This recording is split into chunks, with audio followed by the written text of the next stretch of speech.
Hello दोस्तों, कैसे हैं आप लोग। ऑफ कोर्स ठीक ठाक ही होंगे। आज जो हमारा टॉपिक शुरू होने वाला है वो है यूनिट 2, डिफ्यूजन इन सॉलिड। ठीक है, चलो स्टार्ट करते हैं। A flow process that governs the movements of atoms and molecules in solid is called diffusion. The atoms and molecules changing their position under influence of the following factor: thermal energy, stress gradient, electromagnetic field gradient, concentrant gradient।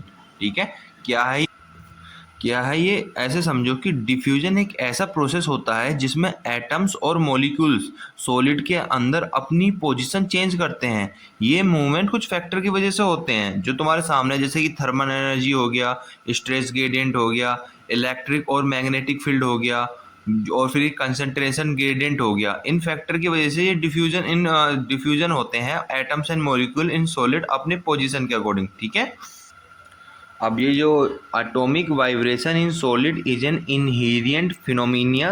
Thermal energy derived from this atomic vibration is responsible for diffusion of atom.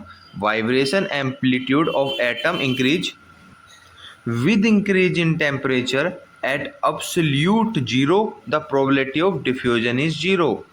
ठीक है, यहाँ पे जो ये statement कह रहा है, जैसे जैसे हमारा टेम्परेचर बढ़ता जा रहा है एटम ज़्यादा वाइब्रेट करते हैं और डिफ्यूज़न भी ज़्यादा होने लगता है। जब तुम्हारा टेम्परेचर बढ़ता है तो डिफ्यूज़न भी लेकिन अब्सोल्यूट जीरो पर वाइब्रेशन नहीं होता, इसलिए डिफ्यूजन भी जीरो हो जाता है। अगर जीरो आता है ना तो वहाँ पे डिफ्यूजन नहीं होता है, पर जैसे जैसे टेम्परेचर बढ़ता है तो सीधी सी बात है, वहाँ पे तो तुम्हारा वाइब्रेशन होना ही है।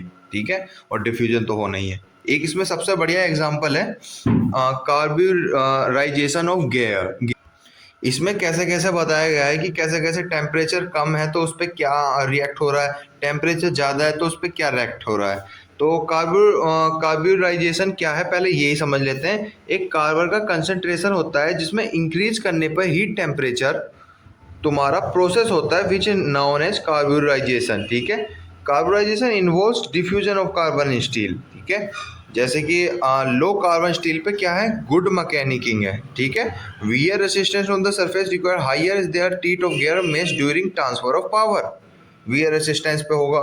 और then for high wear resistance surface, जैसे hardness of the material should be higher which can be increase by increase the carbon percentage.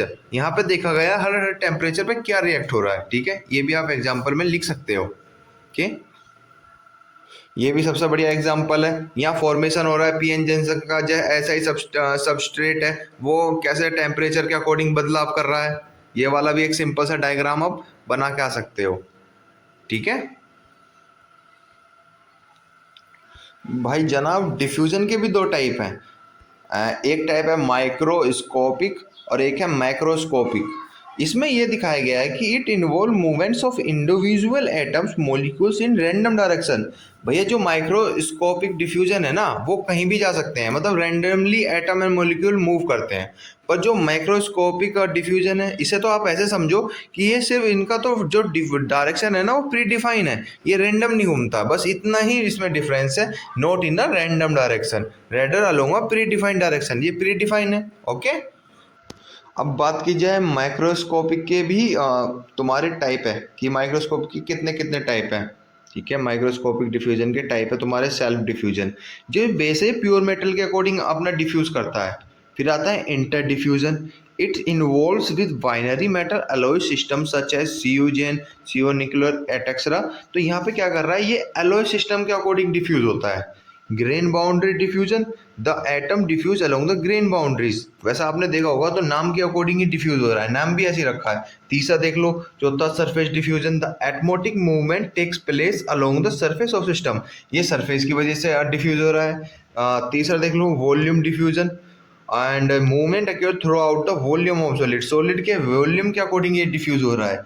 Number F lattice diffusion, this is the point imperfection inducted diffusion in crystal, मतलब ये एक point के crystal के according diffuse हो रहा है। Pipe diffusion, this diffusion takes place along a dislocation edge, ये dislocation edge की वजह से डिफ्यूजन हो रहा है। ठीक है, अलग अलग नाम के अकॉर्डिंग अलग अलग उनकी विशेषताएं भी हैं। ओके, अब बात की जाए इंटरसेचुअल डिफ्यूजन मैकेनिज्म, ये हमने पीछे भी डिस्कस करा था। वही है, पर डिफ्यूजन के उसमें टाइप हो गया कि जो तुम्हारे बड़े एटम्स होते हैं उनके बीच में जो पोजीशन होती है उसमें ये क्या करता है, माइग्रेट हो जाता है। ये वही है सिंपल इंटरसेचुअल, लिखा हुआ भी है। ये माइग्रेट हो जाता है इंटरसे पोजीशन नेट बार in that is empty involve होने के बाद। तुमने सॉलिड सोल्यूशन में देखा था ना, जो दो टाइप्स थे उसी के बेस के अकॉर्डिंग है। और ये इसके थोड़े example, hydrogen, carbon, nitrogen, oxygen, ये एटम्स हैं जो उसके अंदर बीच में जगह बना लेते हैं। ठीक है, इतना तो पता है आपको। ये रहा इसका एक एग्जांपल, यहाँ इसने जगह बना ली है इन एटम के बीच में, position inter atom before diffusion. Okay, before after, यहाँ पे ये जगह बना रहा है, ये यहाँ पे आ गया। सब्स्टिट्यूशनल, सब्स्टिट्यूशनल के नाम से पता चल रहा है जगह बदल रहा है। Substitutional diffusion proceed when a substitutional atom jumps from one side to another. Substitutional diffusion में occurs any of three mode as given below. इसके भी तीन मोड है, जैसे डायरेक्ट मैकेनिज्म, रिंग मैकेनिज्म और वैकेंसी मैकेनिज्म। पर बेस जी वही है कि ये रिप्लेस होता है। Direct and ring mechanism diffusion the atoms interchange their position between themself. ठीक है, द मैकेनिज्म में इन्वॉल्व्स टू एटम्स, दो एटम्स रहते हैं, 3 4 मोर atoms interchange. Vacancy diffusion occurs if the atom interchange their position with surrounding the vacant site. ठीक है, वही इसमें डिफाइन किया गया है, एटम्स रिप्लेस हो रहे हैं, कि वही इसमें थ्योरी है। ओके, अब आगे हम पढ़ते हैं। ये एक बार आप एग्जांपल देख लेना, यहाँ पे कैसे एटम रिप्लेस हो रहे हैं। बस में भी डिफाइन, जैसे डायरेक्ट मैकेनिज्म पे एक से बढ़कर एक बस सिंगल डायरेक्शन में ही रिप्लेस हो रहे हैं। पर रिंग मैकेनिज्म में क्या है, रिंग फॉर्मेट कर रहा है। और वैकेंसी मैकेनिज्म में जहाँ जगह खाली है वहां पे ये अपना रिप्लेस हो रहा है। ओके, वैकेंसी से ऐसे समझो जैसे जॉब निकलती है ना, कि इतनी वैकेंसी आ गई है, खाली है, तो वहाँ क्या करते हो, आप अप्लाई करते हो। वहाँ वैकेंसी मतलब जगह खाली है, तो वहाँ अप्लाई करते हो कि नौकरी लग जा। ऐसा आजकल लगती कहाँ है। यहाँ पे क्या डिफाइन किया है लॉज ऑफ डिफ्यूजन में, कि डिफ्यूजन के क्या लॉ हैं, क्या कानून, क्या कायदे हैं। ठीक है, till now we have discuss microscopic diffusion their atomistic model. We shall now describe microscopic law of diffusion. Okay, diffusion can occurs under the influence of concentration gradient and thermal energy in all the direction within a material.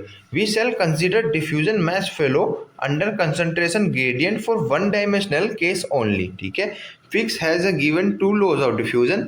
ठीक है, दो type में दिए गए हैं, Fick's first law, Fick's second law. चलो इन्हें discuss करते हैं। इसमें जो डिफाइन किया गया है Fick's first law, consider two material system in which the atoms move unidirectional opposite direction under the influence of concentration gradient. It's means मतलब डिफ्यूजन जो कंसंट्रेशन होता है इसका ग्रेडियंट का, वो अपोजिट डायरेक्शन में होता है। Okay, consider expression term of mass per unit volume. ठीक है, क्या इसका यूनिट वॉल्यूम रहने वाला है। Me express the weight per unit volume, क्या वेट पर यूनिट रहेगा डिफ्यूजन का। Concentration gradient mean change in the mass per unit volume along X axis in one dimensional cases. Okay, ये इसके फॉर्मूले, जैसे फ्लक्स है, इसका हीट फ्लो क्या होगा, इसका चार्ज फ्लो क्या होगा, इसका मास फ्लो क्या होगा, ये आपको याद रखने होंगे। ग्रेडियंट का क्या है, टेम्परेचर क्या है, इसका इलेक्ट्रिक पोटेंशियल ग्रेडियंट क्या है, कंसंट्रेशन ग्रेडियंट क्या है, फिर लो, फोरियर लो, ओम्स लो, और तुम्हारा फिक्स फर्स्ट लो। ठीक है, material property, thermal conductivity, electric, और डिफ्यूजिंग और डिफ्यूजन कोफिशिएंट के। ठीक है, ईयर आप 1860, 1827, 1855 कब कब ये इन्वॉल्व हुए थे, ये आप लिख सकते हो। इसमें न्यूमेरिकल कम आता है, थ्योरी पेपर बेस है, तो इसमें जितना आप ये लिखोगे तो हाईलाइट होगा पॉइंट। ठीक है, सिंपल है, अगर ज़्यादा नहीं लिख सकते तो ये फॉर्मूला तो जरूर लिख दो, dn/dt equal to -dx/dc/dx। Okay, और इसे डिफाइन कर दो, क्या है, number of atom diffusing per unit time. ठीक है, cross sectional area normal in direction of diffusion x, ये हमारा dn/dt कहलाता है। dc/dx क्या है, कंसंट्रेशन ग्रेडियंट है। और जो तुम्हारा dx है, diffusion coefficient along x direction में ये होता है। ठीक है, डिफ्यूजली depends on the following factor, factor के हिसाब से ये डिफ्यूज अपना डिपेंड करता है, क्या फैक्टर रहेगा उसके अकॉर्डिंग। ठीक है, जो कि तुम्हारे फैक्टर क्या क्या हो सकते हैं, temperature, concentration, nature of diffusing species, और concentration a function of time. The negative, अब चलो ये पढ़ते हैं second point, the negative sign indicate increase diffusion down the concentration gradient. और ये इसका फॉर्मूला है जो नेगेटिव साइन को डिफाइन करेगा। ओके, फिक्स फर्स्ट लो।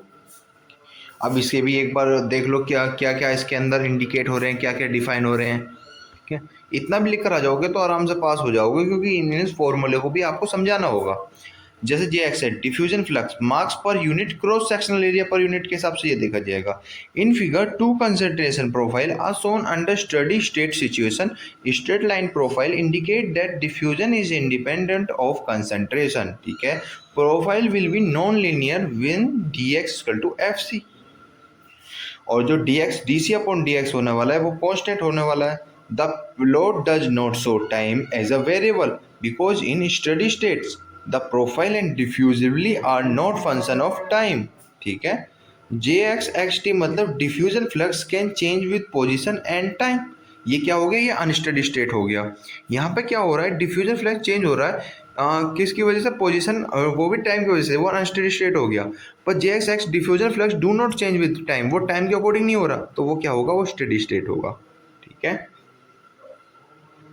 ये एक डायग्राम है, इसे देखो, यहाँ पे डिफ्यूजन मीडियम हो रहा है किस कंसंट्रेशन में, C1 और C2 के बीच में हो रहा है। ये हो रहा है D X to F X, और जब ये इसके ऊपर है मतलब ये वाला, ये नहीं हो रहा, तो ये इसके एफ एक्स के अकॉर्डिंग नहीं है। ये डिफ्यूजन पार्ट थे जो हमने डिफाइन कर लिए हैं, और ये कहाँ से जा रहा है, x1 x2 एक्सिस पर जा रहा है। ओके, और ये होता है हमारा डिफ्यूजन मीडियम। डायग्राम बना देना एग्जाम्पल के लिए। चलो हम नेक्स्ट टॉपिक पे पहुँचते हैं। ये क्या है, this law deals for practical situation of diffusion material. It consist the non steady state flow. J X to F X T का वही है function. Let us consider an element slabs of thickness x along the diffusion direction x. This thickness is enclosed between plane x and x plus sigma x, which are perpendicular to direction x. As diffusion proceeds, the concentration change with time, and diffusing atoms accumulate into a move out from the region under consideration. The number of atoms crossing over the area A to plane x are not the sum as the number of atoms crossing over the same area of plane x plus sigma x। मतलब ऐसा आप समझो, इसे थोड़ा मैं define नहीं कर पा रहा, आप ट्रायंगल x भी बना के लिख देना। तो इसका ऐसा समझो, जब डिफ्यूजन टाइम के साथ चेंज हो तो वो जो नॉन स्टेडी स्टेट के लिए यही वाला लॉ लगता है। ठीक है, जब मतलब हमारा जो डिफ्यूज हो रहा है ना वो टाइम के साथ हो रहा है, तो उस स्टेट में हमारा फिक्स सेकंड लॉ ही लगेगा। ओके, इतना आप लिख देना, कम से कम 3-4 पॉइंट्स लिखो, फिर डायग्राम में डिफाइन कर दो। जैसे ये टाइम के साथ हो रहा है, तो यहाँ पे क्या हो रहा है, यहाँ पे ये वाला फॉर्मूला अप्लाई हो रहा है। ठीक है, देख सकते हो जैक्स, यहाँ पे जैक्स प्लस जो ट्रायंगल एक्स यहाँ पे ट्रांसफर हो रहा है, डिफ्यूज के साथ लग रहा है, फिक्स सेकंड लो। ओके, ये इसके मास एंटरिंग v, और जो यहाँ पे टाइम इंटरवल हो रहा है टी के अकॉर्डिंग ये वाला फॉर्मूला लग रहा है। मास लीविंग इसके अकॉर्डिंग, टाइम इंटरवल के अकॉर्डिंग ये वाला लग रहा है। वो ये है कि टाइम बेस पे चल रहा है। ठीक है, ये वाला आप लिख के आ जाना। ये थोड़ा आपको ध्यान रखने पड़ेंगे क्योंकि ये आपको पेपर में लिख कर आना है, इससे इम्पैक्ट पड़ेगा। वही है कि कंसंट्रेशन किस किस फेस में कैसे कैसे मतलब कैसे कैसे स्टेप बाय स्टेप कैलकुलेट हो रहा है। ठीक है, एक बार आप प्रैक्टिस करना, इसे लिखना, थोड़ा ध्यान में आएगा। ओके, यहाँ पे तुमने देखा यहाँ पे कैसे फर्स्ट फॉर्म में हमारी फिक्स सेकंड लॉ जनरेट हुई है। ठीक है, अब इसके कुछ लिमिटेशन है। The diffusing media are taken as the semi infinite which is not for the real situation. भैया इसका मतलब रियल कंडीशन में मटेरियल इन्फिनाइट नहीं होते, इसका मतलब ये है। ठीक है, दूसरा है expect interface of two media the other ends of material are assume infinite, this is not possible to meet in actual condition. भैया इसका मतलब है कि इंटरफेस के अलावा एक्चुअल मीटिंग पॉइंट पॉसिबल नहीं होता। ठीक है, it does not predict well defined diffusion in 3 dimensional case. बताओ, 3 डायमेंशनल डिफ्यूजन को प्रिडिक्ट नहीं कर पाता ये। It does not takes into account the effect of boundary counters then surface texture of the material. The boundary profile may be flat, curved, smooth or rough and influence the diffusion rate भाई इसका मतलब ये है कि boundary के surface का texture का effect ignore कर देता है। कैसा होगा, कर्व रहेगा, स्मूथ रहेगा, रफली होगा, ठीक है। वही सरफेस का टेक्सचर का इफेक्ट इग्नोर कर देता है, पता ही नहीं क्या वो हो रहा है उस पर। आयरन कार्बोनेट फेज डायग्राम, ये हमने पीछे भी डिस्कस करा था, याद हो हमने यूनिट 1 में, वही है। If carbon percent more than 6.67% material become too much brittle और यूज कॉमर्शियली है, ठीक है। So it's not important. Ferrite, it is the interstitial solid solution, मतलब ये यहाँ पे क्या है, ये जगह बना लेता है छोटी जगह में। और ये क्या है, बीसीसी, बॉडी कार्बन का बॉडी सरफेस वाले पे ये है, पर ये किस पर डिपेंड है, हाई टेम्परेचर पे, ठीक है। Austenite, it is the interstitial solid solution, ये भी इंटरसेचुअल है, वही छोटी जगह में प्लेस बना लेता है carbon having FCC crystal structure में रहता है, ठीक है। फेराइट इज अ इंटरसेचुअल, ये भी ऑफ कोर्स इंटरसेचुअल सॉलिड सोल्यूशन है, पर ये बीसीसी आयरन लो टेम्परेचर पर बेस है, ठीक है। एक बार डायग्राम से समझो और भी आसानी हो जाएगी, जो हमने पीछे डिस्कस कर चुके हैं, यही है। यहाँ पे तुम देख रहे होगा, it is a intermetal compound F C N C ऑट्रोहाइड्रेट सीमेंटाइट, ठीक है। ये सीमेंटाइट वाले बेसिस पे ही है, और वही डायग्राम है। यहाँ पे ये टेम्परेचर जा रहा है, ठीक है। और यहाँ पे एक टोट पॉइंट है, ये लिक्विडस है, ये प्रिटॉइड है, इक्विड पे, यहाँ पे तीनों कंबाइन हो रहे हैं, ठीक है। और यहाँ इक्वेटेड पॉइंट को यहाँ डिफाइन कर दिया गया है, ये सीमेंटाइट है इस वाले फेस में जो बनता है, और ये ऑस्टेनाइट है on the name of Robert Austen. नाम पता किस पर रखा है, एक रॉबर्ट ऑस्टिन साइंटिस्ट के हिसाब से। ये फेराइट है, ठीक है। टेम्परेचर भी ध्यान रखो, जितना रखोगे उतना ही फायदा है।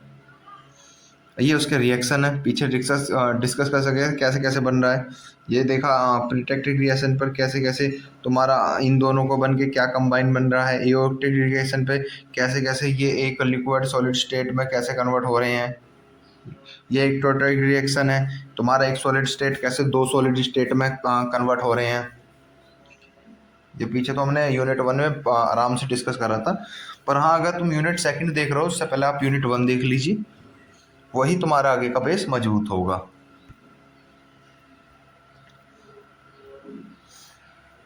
यहाँ पे यहाँ एक्टोइड क्या हो रहा है, hypoeutectoid hyper eutectoid steels are important due to point of view. अब यहाँ पे हम माइक्रोस्ट्रक्चर कंट्रोल और एबिलिटी ऑफ लो टेम्परेचर पर क्या क्या इफेक्ट हो रहे हैं वो हम डिस्कस करेंगे, वही यूक्टोइटेड स्टील पर, ठीक है। अब यहाँ देख रहे होंगे 723 पर क्या क्या हो रहा है, पॉलीक्रिस्टल हो रहा है, ठीक है। हल्का हल्का सा मतलब मॉइस्चर हो रहा है उसी डायग्राम के अकॉर्डिंग।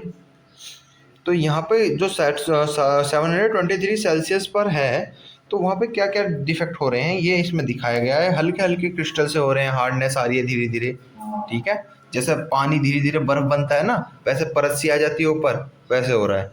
बिलो 720 डिग्री से सी जीरो इक्वल टू 0.83, इस पे क्या हो रहा है, यहाँ पे FE3C फॉर्मेट ले रहा है, थोड़ा थोड़ा हार्ड हो रहा है। यहाँ पे देख रहे हो मेटल के साथ हल्का हल्का हार्ड हो रहा है, क्रिस्टल आने लगे हैं उस पर। टेम्परेचर को अकॉर्डिंग ये डायग्राम बना दोगे ना तो अच्छा इफेक्ट मिलेगा। Micro structure of hyper activated steel पर solid line C0 greater than 0.83 पे क्या हो रहा है, ग्रेन बाउंड्री, ये और मजबूत हो रहा है, ग्रेन बाउंड्री आ गई है इस पर, सिंगल फेंड ऑस्टेनाइट का फॉर्मेशन लेने लगा है वो। फिर micro structure at B point पर C gamma and C alpha में 0.83% सी और 0.23% सी में क्या हो रहा है, न्यूक्लियोटाइन आ रहे हैं बीच बीच में, ये रहे। अब यहाँ से क्या है, हार्ड एस बनना शुरू हो जाएगा। और तुम्हारा जो यहाँ पे माइक्रो स्ट्रक्चर ATCM है, यहाँ पे क्या हुआ, प्रोएक्टेटेड फर्नाइट, मतलब यहाँ बन चुका है पूरा, मतलब एक तरीके से सॉलिड स्टेट में पूरी तरह से आ चुका है, जैसे बर्फ आ जाता है ना वैसे ही। Amount of pre eutectoid greater than hypoeutectoid steel of को कंपोजिशन, जैसे कि tie line just above eutectoid horizontal, ठीक है। 0.83 माइनस C0 और 0.83 माइनस 0.02, ठीक है। सिंपल स्ट्रक्चर में देखा जाए तो आप इसे आराम से डायग्राम में बना के दिखा सकते हो कि कैसे कैसे किस डिग्री पर क्या क्या फॉर्मेशन हो रहा है, ओके। ये माइक्रो स्ट्रक्चर स्टील और आयरन के कुछ माइक्रो स्ट्रक्चर है और इसमें डिफाइन किए गए हैं। ये 2 मार्क्स में आ जाते हैं, पूछ लिए जाते हैं क्वेश्चन में। Carbon is found in different form in iron और steel, there various micro structure in found in them, this are given below. ठीक है, ferrite, cementite, pearlite, ledeburite, martensite, troostite, sorbite, austenite, bainitic और allotropic को discuss करते हैं। पहला है फेराइट। It is a soft and ductile, ये एक तरीके से सॉफ्ट और डक्टाइल होता है। It can not be hardened, ये हार्ड नहीं होता। रैपिड कूलिंग, जल्दी ठंडा हो जाता है। Low carbon steel, carbon steel भी कम है। Wrought iron constant of ferrite is not a form of flakes. ठीक है, आप इसे समझो एक तरह का सॉफ्ट होता है, डक्टाइल होता है और ठंडा भी जल्दी हो जाता है। वो फेराइट माइक्रो स्ट्रक्चर होता है। Cementite, it is a carbide of iron Fe3C and is extremely hard, ये देखो हार्ड रहता है, बिल्कुल कठोर सा। Pressure of carbon in iron and steel increase the hardness but decrease ductility. पर इसमें अगर हम प्रेशर लगाते हैं कार्बन इन आयरन स्टील का इंक्रीज करते हैं तो जो इसका हार्डनेस है वो डिक्रीज हो जाता है डक्टिलिटी के according. The carbon is the form of notes in cementite. Okay, अब आता है तुम्हारा पियरलाइट। ये पियरलाइट क्या है? पियरलाइट है मिक्सचर ऑफ फेराइट एंड सेमेंटाइट। जो पियरलाइट है ये फेराइट और सेमेंटाइट का एक कॉम्बिनेशन है and is found in low and medium carbon steel. इसमें क्या पाया जाता है? लो एंड मीडियम कार्बन स्टील पाया जाता है एंड इंक्रीमेंट इन हार्डनेस, जिससे क्या होता है हार्डनेस की बढ़ती है। Achieve the increase the proportion of pearlite. The coarse crystal pearlite form during slow rate of cooling, slow rate cooling में बनता है और इसका जो टेम्परेचर रहता है 720 एंड 723 सेल्सियस टू 625 सेल्सियस के बीच में रहता है। ओके, अब हमारा जो नेक्स्ट पॉकेट है वो है तुम्हारा ledeburite. It is a microstructure layer formation and is found in cast iron. ठीक है, it possess lubricating property that's impact good mechanability to cast iron. It is the bright cannot be foreign on rolled but can be easily casted. It's mean ये cast iron के लिए suitable. Okay, फिर आता है तुम्हारा austenite. The solid solution of iron carbide iron is known as the austenite. मतलब वही solid state में ये ऑस्टेनाइट ही होता है। Complete structure change according in steel, steel के अकॉर्डिंग चेंज होता है। When is heated above higher critical temperature the non magnetic austenite absorb excessive ferrite and cementite. ये हमारा क्या है? ऑस्टेनाइट है। Bainite, it is the mixture of ferrite and cementite. ये ferrite and cementite का combination बन रहा है bainite. Having finer crystal than pearlite and formation state of below 625 degree Celsius. 625 degree Celsius के बिलो पर ये बनता है और ये कॉम्बिनेशन किसका है? फेराइट एंड सीमेंटाइट, ये भी याद रखना। ओके, अब जो हम आ गए हैं ये इसके डायग्राम में क्या क्या सीमेंटाइट पे कैसा फॉर्मेट हो रहा है, फेराइट पे कैसा हो रहा है, पियरलाइट पे कैसा हो रहा है, लोगलाइट पे कैसे कैसे स्लाइड से लेयर्स आ रहे हैं, ऑस्टेनाइट पे कैसा फॉर्मेशन बन रहा है, बेनाइट पर कैसे स्ट्रक्चर फॉर्मेट हो रहा है, और मेटेंसाइट और ट्रोबोसाइट और सोरबाइट हम आगे डिस्कस कर रहे हैं। और ये डायग्राम आप जितना बनाओगे उतना ही फ़ायदा होगा। ये है ही पे मतलब सब्जेक्ट डायग्राम बेस पे है और थोड़ा इक्वेशन बेस पर। ठीक है, कॉम्प्लेक्स नहीं है, आसान है। न्यूमेरिकल तो जब भी नहीं आने वाले हैं। हाँ जी, मार्टिनसाइट क्या है? It is the hardness constitution of steel. मतलब ये हार्ड है इसका structure. Has the needle like structure. It's the solid solution of iron carbide in x iron is produce when steel heated about 723 celsius is rapidly cooling or sudden quenching. Martensite is lead ductile and negligible touch.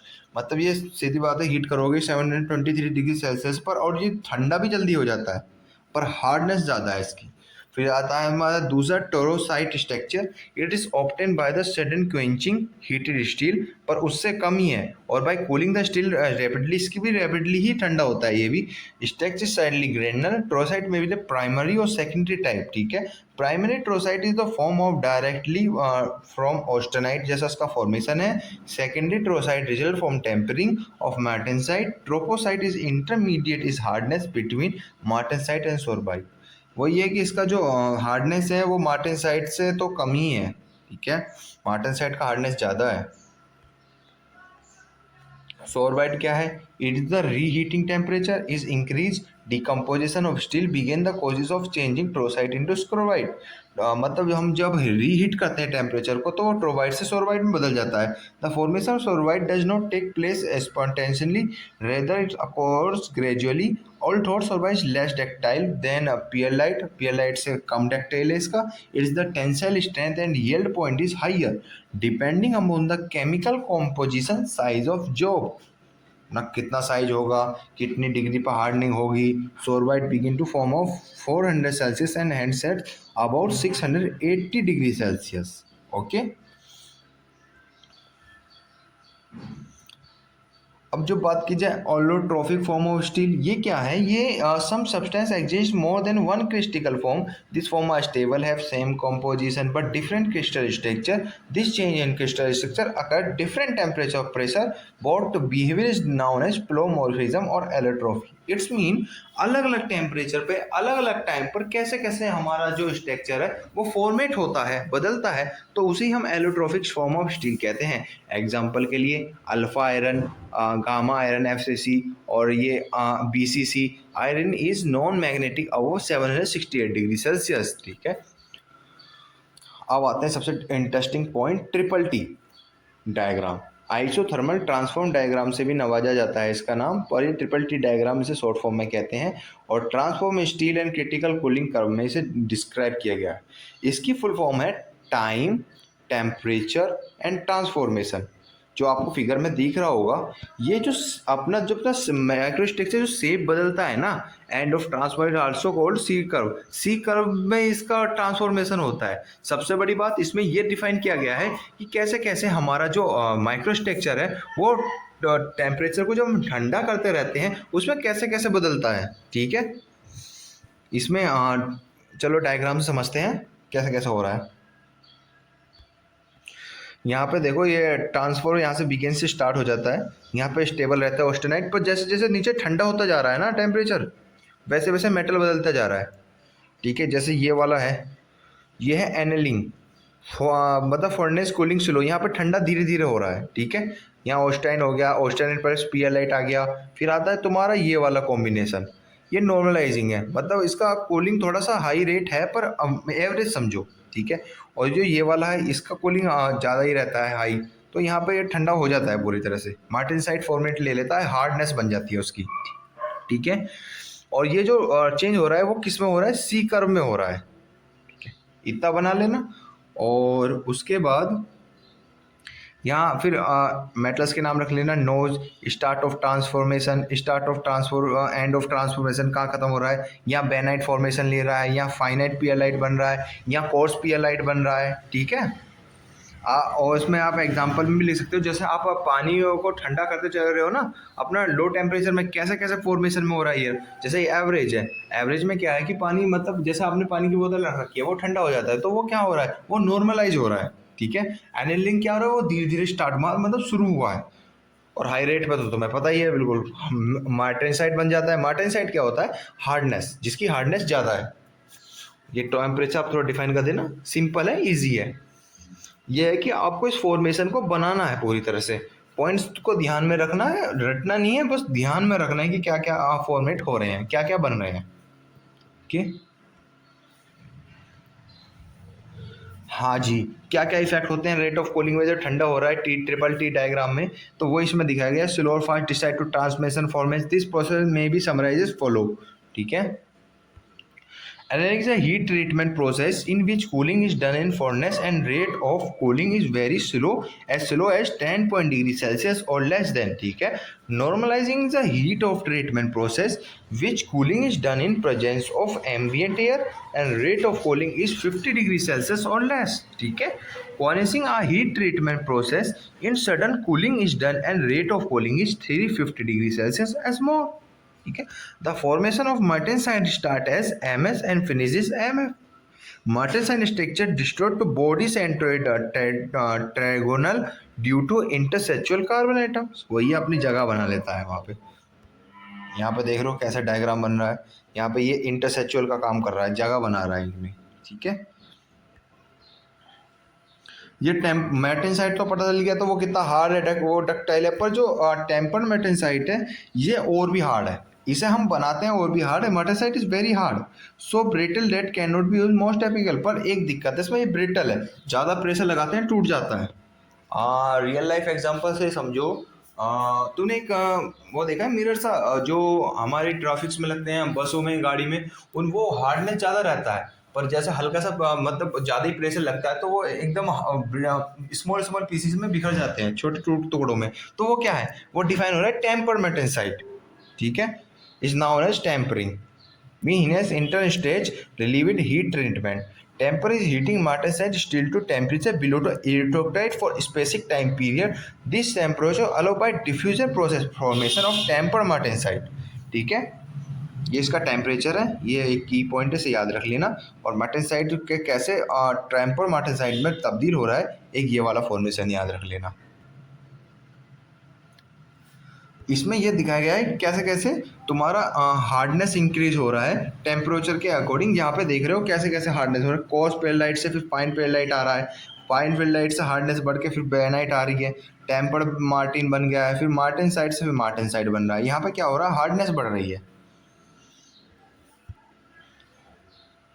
Effects of alloy elements on steel, क्या क्या effects पड़ रहे हैं, impact red hardness, include fine grain distribution, improve resistance of corrosion and oxidation, increase hardenability. सीधी सी बात है, alloy elements को जो वहाँ पे इंक्रीज हो रहा है, ठंडा हो रहा है, तो वहाँ क्या क्या इम्पैक्ट्स हो रहे हैं वो इसमें डिफाइन किया गया है। M N impart wear resistance, increase of abrasion resistance, and improve tensile strength और टफनेस, और फिर पी इनहेंस मैकनेबिलिटी। ठीक है, ये इसके अंदर पर्टिकुलरली डिफाइन किए गए हैं। और अगर आपको कुछ डाउट वाउट है तो आप कमेंट में लिख सकते हैं, और अगर आपको ये कंटेंट अच्छा लगा तो इस चैनल को सब्सक्राइब करिए। ठीक है, धन्यवाद, मिलते हैं अगले यूनिट में।